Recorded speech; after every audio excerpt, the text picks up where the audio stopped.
Oprah dejó claro durante un programa de la televisión estadounidense que no sumará a la negatividad del presidente de Estados Unidos, Donald Trump.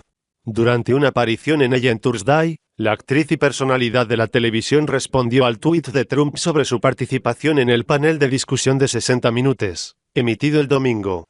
Alzando sus manos y encogiéndose de hombros, Oprah le dijo a la anfitriona del programa: «Me desperté y pensé, no me gusta dar poder a la negatividad».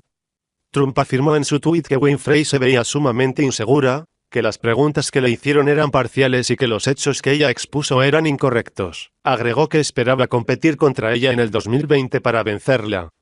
«Acabo de ver a una Oprah Winfrey, a quien en un momento conocí muy bien, muy insegura en una entrevista a un panel de personas en 60 minutos. Las preguntas eran tendenciosas y sesgadas, los hechos incorrectos. Espero que Oprah se presente para que quede expuesta y sea derrotada como todos los demás», escribió el magnate en Twitter la noche del domingo.